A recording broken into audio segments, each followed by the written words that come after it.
Children, so we completed the lesson 20, mapping our neighborhood. Now we will do the exercise part. So there are a few exercises in your workbook. So we'll go to those exercises. So the first exercise in your workbook is tick the correct answer. Okay, so let us start this exercise. Tick the correct answer. So 1, 2, 3. 3 questions are there, and for each question 3 options are there. Option A, option B and option C. Read the question carefully. Read the options. Which is the correct option? Near the square, in the square box, near to that answer, you have to tick. Give a tick. Okay. So first one. If we stand facing the rising sun, comma, its dash is in front of us. If we stand in front of rising sun, then which direction will be there in front of you? If you stand in front of rising sun, which direction you are in your front? Yes, it is. Is it option A north, option B south, or option C east? If we stand facing the rising sun, it's east is in front of us. Yes, sun rises in the east. So east direction is in front of us. So option C is the correct answer. Second, a scale relates this between 2 places on a map. On a map, yes, map is the exact location of place and it has a scale.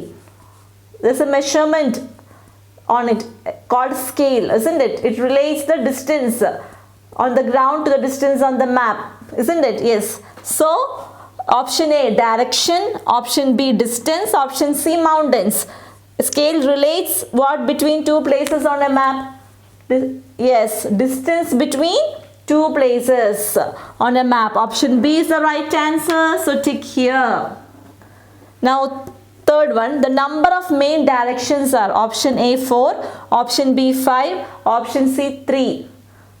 So how many directions are there? There are 4 major directions, north, south, east and west. 4 main directions. So option A is the correct answer. For you are 4, so give a tick here. So first one, if we stand facing the rising sun, its east is in front of us. E-A-S-T, east. Option C is the correct answer. Second, a scale relates this between 2 places on a map. A scale relates distance between 2 places on a map. Option B is the right answer. Third, the number of main directions are option A. 4 is the correct answer. There are 4 main directions. Okay, children? Yes, children. So our next exercise in the workbook is exercise 2. Fill in the blanks with information about maps. So you have to fill these blanks with the information of maps.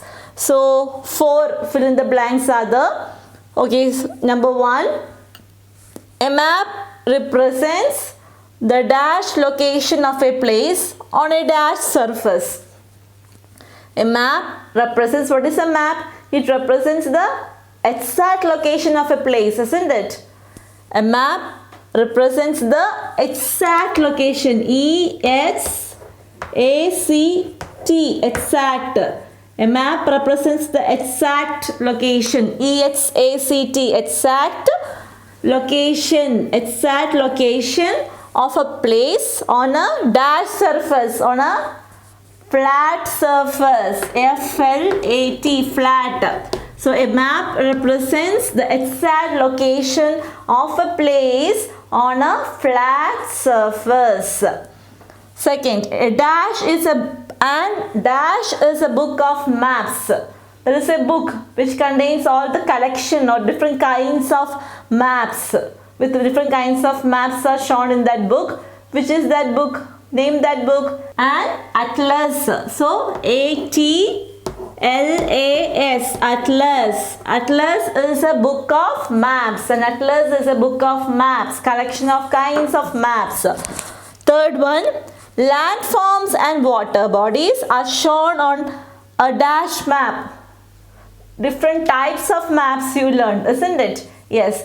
Among these maps, in which map we can see different landforms and water bodies? Yes, landforms and water bodies are shown on a physical map. PHYSICAL, physical map. Now the last one, the fourth question, fourth fill in the blanks. A scale is always given in a dash of a map. In a map, there is a scale, isn't it? Yes, so wherever if we see the map or on the map, scale is shown at the corner of a map. It is given, always given in a corner, CORNER, corner of a map. So fill in the blanks. First one, a map represents the exact location of a place on a flat surface. Second, an atlas, ATLAS, an atlas is a book of maps. Third, landforms and water bodies are shown on a physical map. Fourth one, a scale is always given in a corner of a map. Okay, children? Children, so our next exercise in the workbook is exercise 3. Answer the following questions. Okay, so the first question. Yes, come on, read the first question, children, along with me. Can you read the first question? Yes, what is the first question here? What is the difference between a sketch and a map? So you have to write the difference between sketch and map. So you learned about sketch, you learned about map also. So sketch, you know, it is a rough drawing of a map.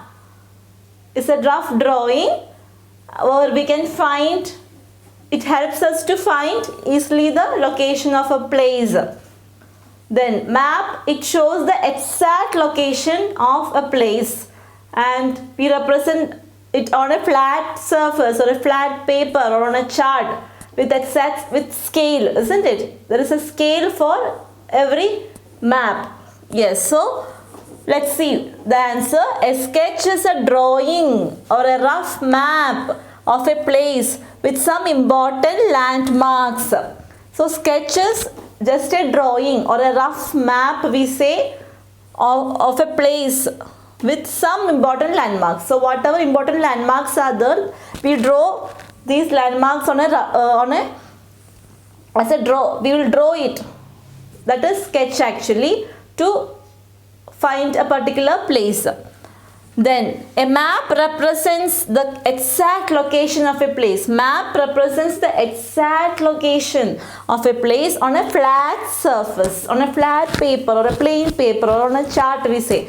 So a sketch is a drawing or a rough map of a place. Suppose you want to reach a place, that place rough map we will draw. A rough sketch we say, or a rough plan or a rough drawing we say. With some important landmarks. To reach that place, what are the important landmarks that we will draw? So a sketch is a drawing or a rough map of a place with some important landmarks.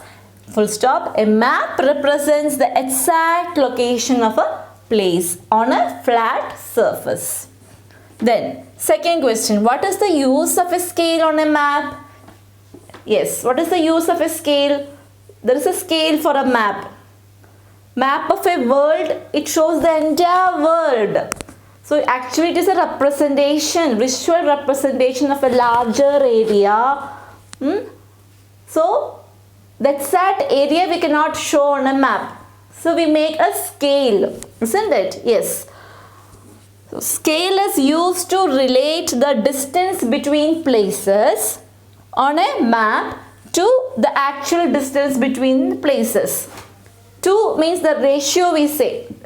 The distance between the places on a map, or distance between the actual place divided by the distance between the places on a map. Already we have seen the example of the distance between Delhi and Lucknow is 400 kilometer. This 400 kilometer we cannot represent as it is on a flat surface or on a map. So we reduce it into a scale called 1 centimeter equal to 100 kilometer, and we get this distance as 4 centimeter. We represent the distance as 4 centimeter on a map. 400 divided by 4 is 100. So 1 centimeter is 100 kilometer. So 4 centimeter means 400 kilometer. So this 400 kilometer distance we show as 4 centimeter on a map. So scale is used to relate the distance between places on a map to the actual distance between places. So what is the difference between a sketch and a map? A sketch is a drawing or a rough map of a place with some important landmarks. A map represents the exact location of a place on a flat surface. Second, what is the use of a scale on a map? Scale is used to relate the distance between places on a map to the actual distance between places. Yes, so children, our next question is question number 3. Okay, what is a landmark? So what is a landmark, children? Yes, they are structures or buildings used to identify a place or to locate a place, isn't it? Yes. So answer, landmarks are reference points or places that help us locate a place where we have to reach. It can be a pillar, it can be a post, isn't it? It can be a tree, a school, a church, etc. So example, a cinema hall, school, market, temple, etc. So what is a landmark, children? Landmarks are reference points or places that help us locate a place, identify a place where we have to reach. Example, a cinema hall, school, market, temple, etc. Now coming to the next question, 4th question. Why are symbols important? Yes, why are symbols important? We use different signs, symbols on map, isn't it? To represent important information, to tell about roads, then railways, etc. Isn't it? Yes. So we use various kinds of symbols and signs also to give an address, to tell an address to other people. Yes or no? Yes. So why are symbols important? Signs and symbols are used to represent important information like roads, rivers, bridges, temples and churches on maps. So on maps we use various kinds of signs and symbols to represent these informations like roads, roads, temples, bridges, etc. So what is a landmark? Landmarks are reference points or places that help us locate a place where we have to reach. Example, a cinema hall, school, market, temple, etc. The 4th question is, why are symbols important? Symbols and signs are important they are very much important on maps. So why? What's the reason? Answer, signs and symbols are used to represent important information like roads, rivers, bridges, temples and churches on maps. Okay. Children, so our next question in the 3rd section, answer the following question is 5th one. Okay. What is the difference between a physical and political map? So you have to write the difference between physical map and political map. So what is a physical map?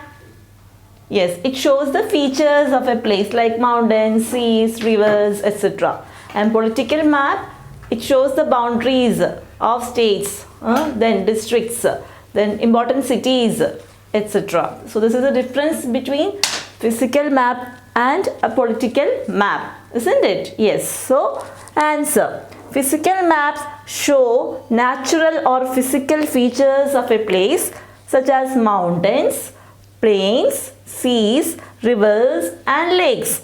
Full stop.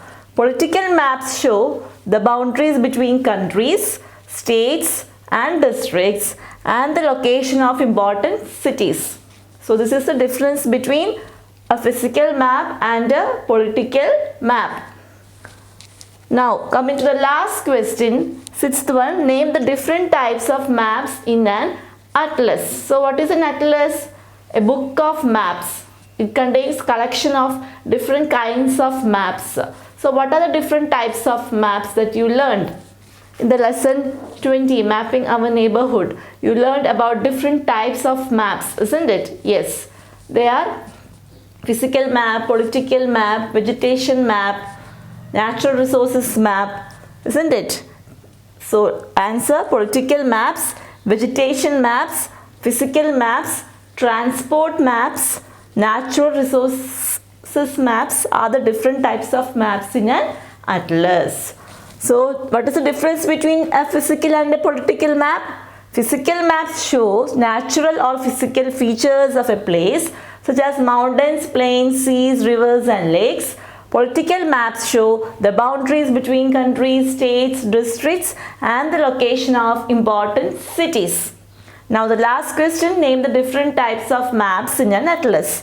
Political maps, vegetation maps, physical maps, transport maps, natural resources maps are the different types of maps in an atlas. Is the spelling and write. Political map, Political, political maps. Vegetation, Vegetation, physical, Physical, transport maps, Transport, transport maps, natural resources maps, Natural, natural resources, Resources, resources. So see the spelling, spell it and write. Okay children? Children, so our next exercise in the workbook is exercise 4. Complete the color code on maps. Here, so you know, in maps we use various color schemes, isn't it? There are different color codes are used in maps. Yes. So what are these color codes? Blue, yellow, green, red, brown are the colors used in maps. So you have to write blue color for what? Yellow for what? That you have to write. Okay.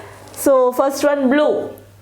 In map we use blue color for, yes, blue for water bodies. So write water bodies. Water bodies like rivers, seas, oceans, lakes, etc. For this we use the color blue in map. What about yellow? Yes, plains. Plains. Plains. To represent plains we use yellow color in the map. Then green for forest. Forest. Forest, vegetation, grassland. For all this we use green color on map.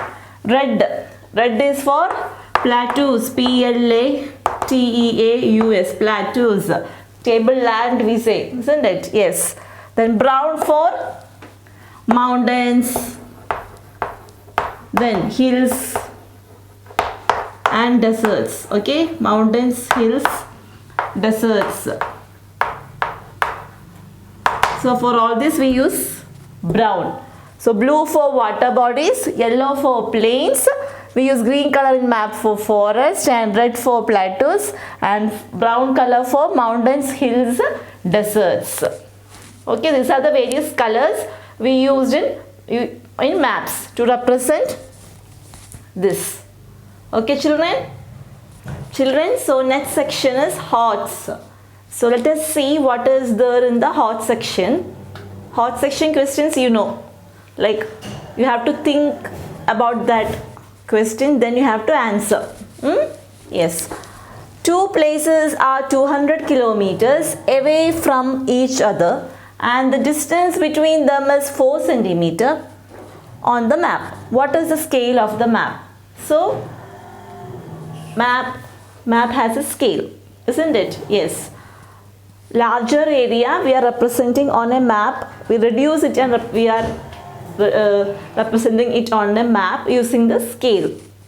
So here two places, they are 200 kilometers away from each other. Actual distance is 200 kilometers. We cannot represent 200 kilometers on a map, on a sheet of paper or flat surface or flat paper. It is difficult to represent 200 kilometers as it is, the actual distance. So that's why we are using the scale in a map. And the distance between in the on the map is 4 centimeter. So you have to write the scale. So what scale they have used in the map for this distance between the places? Actual distance is 200. Scale on they represent on the map as 4 centimeters. So scale will be how you have to divide 200 by 4. When we divide 200 by 4, we get 50. So 1 centimeter is equal to 50 kilometer is the scale that is used in the map, isn't it? 1 centimeter is equal to 50 kilometer. Actually, the scale of the map means the distance between the actual distance to the distance on the map. That is the scale. So actual distance is 200. So 200 divided by the distance on the map is 4. So 200 by 4 is 50. So 1 centimeter is equal to 50 kilometer is the scale that is used in the map. 1 centimeter is 50. So 4 centimeter will be 4 into 50 means 200 kilometer. Isn't it? Yes. So you have to divide the actual distance or the kilometers, the distance divide by the scale, that is not the scale, by the distance that they have used on the map. When we divide that, we will get the answer, or we will get the scale of the map. Now value based question. So each lesson has a value. Here also you must have learned a value for the lesson mapping our neighborhood, isn't it? Yes. Let us see the value based question. Imagine your friend and you are walking down on a dusty road in your neighborhood. You and your friend, you both are walking in a dusty road in your neighborhood. Wherever you stay, the nearby places, anywhere, you and your friend are walking. After a while, after some time, suddenly when you turn into a shady and cool lane, suddenly after the dusty road, you came into a shady place, a cool air and cool lane, a narrow road you came, but so shade, and you feel so cool there. You heave a sigh of relief. Heave a sigh of relief means hoo-ha, like that. Means like you feel so relaxed after when you enter from a dusty road to a cool or a shade lane. When you entered from a dusty road to a shady and cool lane, you produce a sigh of relief, a relaxation. You felt happy. There are uncountable trees lined on both sides of the road. That's why you felt so cool, because the road you entered, there both the sides you can see number of trees.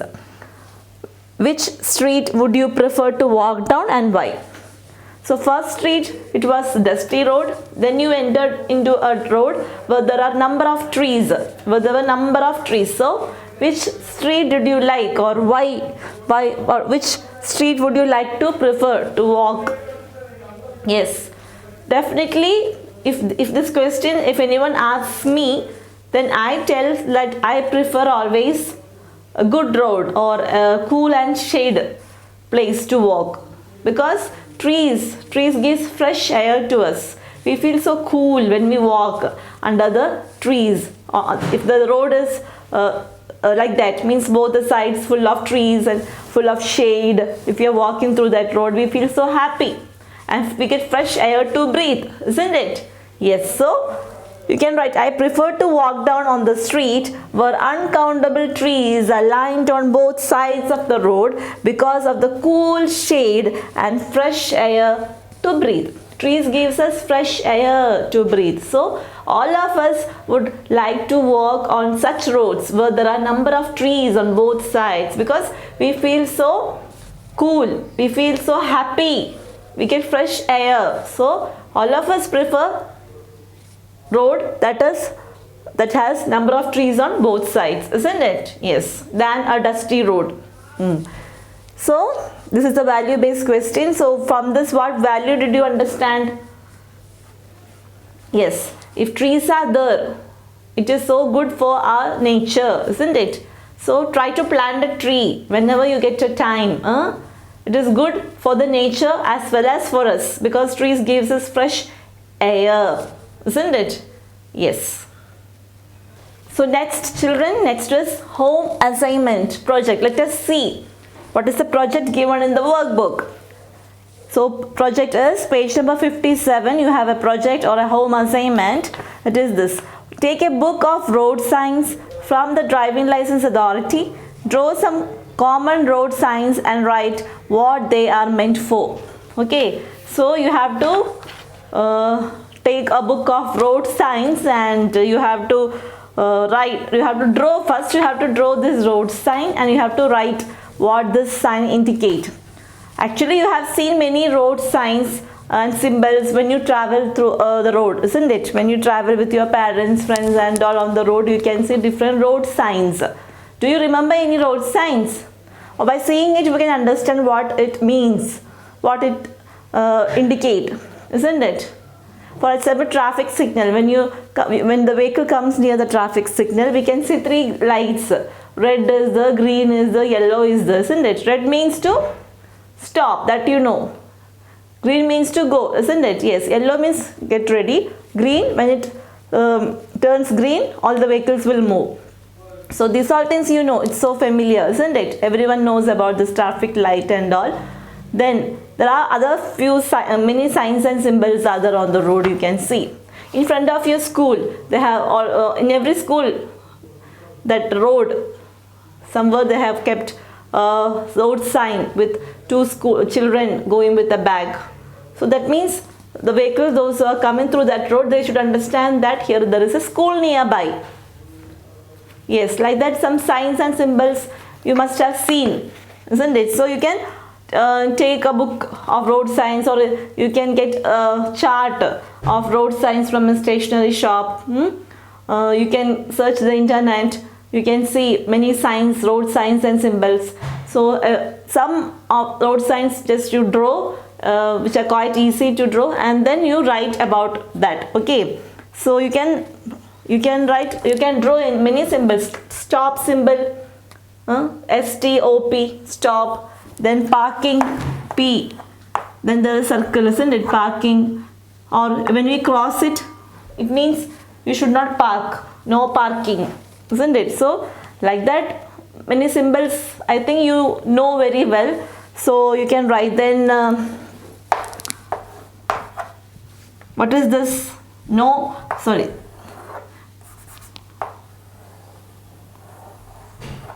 Like this one symbol is there, isn't it? Right turn. But if you cross it, then it means no right turn, isn't it? Yes. Like that left turn is there, then U-turn is there. Like the symbols U-turn, for U-turn, like this it is there. And if no U-turn means there is a cross. U-turn means no cross. Then parking, no parking, stop. These are some kind of road signs. So what all road signs that you are familiar with? If you know, you can draw by yourself. If you don't know, you take a book of road signs. You can get it from stationery shop as well as in internet, or from driver license authority. You get this book and some of the road signs you can draw on that space given. First you draw it neatly. You should draw with pencil, and you can color it also, like how they have colored, like black, red they usually use. So like that dark thick lines you can draw, and you can write this indicate. Just write P, parking. P, cross, no parking. Stop, stop the vehicle. Right turn, cross means no right turn. U-turn, just write the name of that symbol, that's it. Okay, so try to do this activity, okay, or project in the space given. Okay children, so we completed the workbook exercises of the lesson 20, mapping our neighborhood. Read the lesson well children, and read thoroughly. If there are any hard words or hard spellings are there to learn, spell it and learn the spellings properly. Then go through the exercises as we did now. All these exercises, fill in the blanks, tick the correct answer, match the following if any. Everything you just go through, learn it, learn the question answers well by reading the lessons. Then we have some assignments and exams for each lesson, so that you can prepare well for the exams if you are reading and learning the lessons daily. Okay children? Yes. So read the lessons, learn the exercises thoroughly, and be well prepared for your exams. Okay?